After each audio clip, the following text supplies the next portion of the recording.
Hey everyone, it's Nurse Sarah, and in this video, I want to talk about some things you want to remember whenever you're using a tourniquet. Tourniquets are used by nurses and other healthcare professionals whenever they do procedures such as phlebotomy or starting IVs. And the reason we use tourniquets is because these things are so handy in helping pop that vein out so you can see it better and you can palpate it. Therefore, you can hopefully get the patient on the first try. Plus, let's say your patient's giving a blood donation. Whenever you apply this thing to the arm, it's going to help speed up the process of actually filling that bag up. So here are some things you want to remember whenever you're using a tourniquet. First, gather your supplies, perform hand hygiene, verify your facility's protocols, and inform the patient of the procedure. Next, you want to consider the position of the tourniquet. You want to apply the tourniquet so that it's around 3 to 4 inches above the insertion site. Then there's tourniquet size. Some patients have excess skin on their upper arms, and this can actually cause the tourniquet to twist around. Therefore, it's helpful to use a bariatric tourniquet, which are longer and wider, and it'll be a better fit for this patient. Then you want to make sure that you tie the tourniquet properly. So to do this, place the tourniquet around the back side of the limb and pull each side to create the desired tension. Then cross the tourniquet ends at the front of the limb to create an X. And then loop a small section under the X you created. This is going to create a quick release area that you can untie once you're done. After you've done this, the tourniquet should now stay in place. Make sure the tourniquet band rests flat on the skin and is not twisted.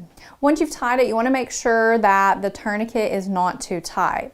It should be tight enough to decrease blood flow without affecting arterial circulation. It should not be painful to the patient, nor should it be so loose that it doesn't really work to hinder blood flow. Now, one thing you want to remember is that some patients may have a lot of body hair where you've tied the tourniquet, or they have sensitive skin. If this is the case, you may want to consider wrapping the tourniquet around clothing or around a towel placed over to the skin so the skin and that surrounding hair is protected from the tourniquet. Once you have the tourniquet on, you want to remember that pumping the fist should be avoided when drawing blood for labs, because this can alter some lab results such as potassium and calcium. However, holding a fist is generally okay for lab draws as long as the tourniquet is in place, but instruct the patient to relax the fist once you release the tourniquet. Another thing you want to remember is tourniquet timing. You want to make sure that you're not leaving that tourniquet on too long, because it can actually affect lab results by causing hemoconcentration.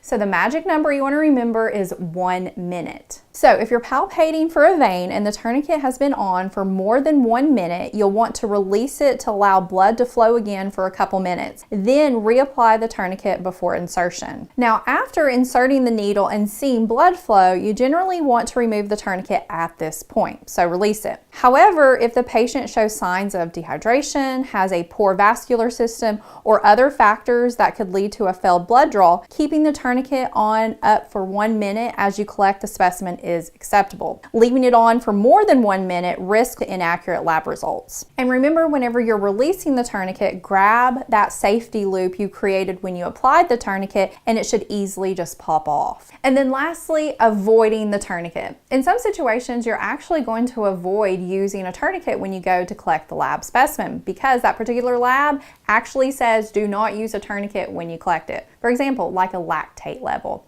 So you want to make sure you always review your facility's protocols for what labs you can use a tourniquet versus the ones you cannot. Okay, so that wraps up this video. If you'd like to watch more videos in this series, you can access the link in the description below.